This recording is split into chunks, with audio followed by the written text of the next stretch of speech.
Hello, everyone.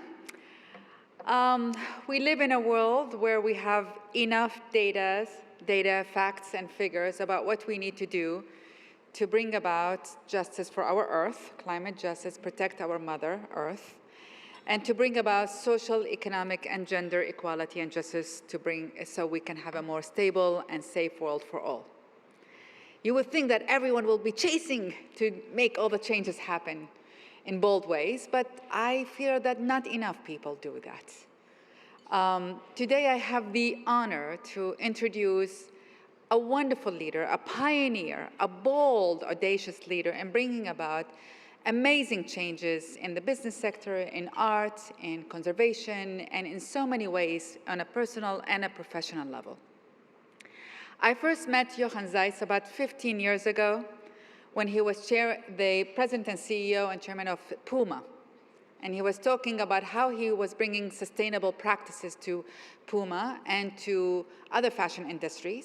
As you know, one of the biggest polluters actually in the world is fashion industry. So he's bringing these radical changes on how to make it sustainable, and how he actually transformed Puma practices from paying minimum wages to livable wages around the world, something we are still fighting for here in America. And that was 15 years ago. And soon enough, I had the privilege to visit Sigera, a conservation land that when he acquired, it's the size of Manhattan, was a bare land. Cows had been herding, no wild animals. And within 20 years, it has become one of the most inspiring conservation land in the world, and my personal favorite safari retreat, where there are so many wild animals, where so many wild plants, where the communities around had participated in the solutions, and where he founded the first women rangers, or first all-women anti-poaching units, one of the first in Kenya, as documented by the award film documentary Rangers. He not only stayed with doing that, he also pioneered and founded the first African museum to feature modern African arts, the Moka Zeitz Museum in South Africa. He then also chaired the Sustainability Committee at Kering's Holdings, advising many or leading the strategy for many fashion houses on how to become more sustainable. You can see he's bold in everything that he is making. And then recently, he's actually took on the chairmanship, the president, CEO, and chairmanship of Harley-Davidson. Now, all of us, those who are fan of Jochen, were like waiting to what he's gonna do. And here's the story. Within 3 years of his leadership, Forbes magazine just identified this year Harley-Davidson as being one of the top 10 sustainable companies in the world. And he created, and on top of that, he created the electric bike under LiveWire company, which he also leads. One of Jochen's latest projects is to create the largest and the biggest rhino sanctuary in the world, which he will tell us more about today. But before I hand it over to Jochen, these are all big moves that he has pioneered in bold ways, in inspiring ways for me personally, but for so many others. But sometimes it's the small stories that tell us about the quality of the individuals. And it is the small stories that touches me about Jochen.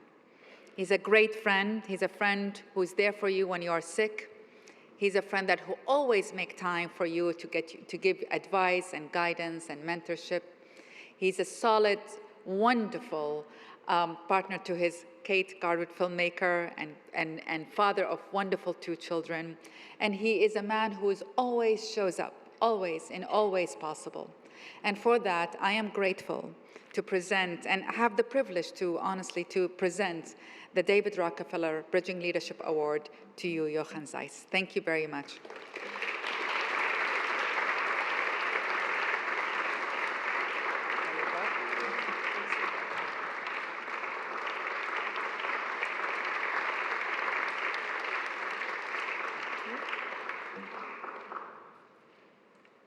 Thank you, Zainab. I was wondering who you were talking about.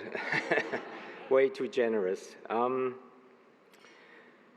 growing up in Germany, I certainly did not have the dream to ever be standing here to receive an award. I had a dream, though, and that dream was about the Wild West of America. So I became a big fan of Westerns in America. And then later on, I decided to become a businessman, and then the Rockefeller name was there with me while I was educated. And those two taken together and a passion for America and American history led me to take my first job as a 24-year-old just fresh out of university in Germany in New York, believe it or not. 300 Park Avenue, perfect timing, the crash in '87 was my first experience of living in America. And who would have thought that I would be here many years later running an American icon that is just celebrating its 120th anniversary called Harley-Davidson. But it's not that is important to me. What is really important to me is to receive an award that means a lot more. It's not an award that celebrates leadership in business, but it's a recognition of the work that really is my big passion for sustainability, for the environment, and using business as a force for good. And I've always tried to do my fair share and little bit to change the world a little bit for the better. And with that, I'm very grateful, and thank you so much to the jury for electing me to become an honoree and award winner. Thank you.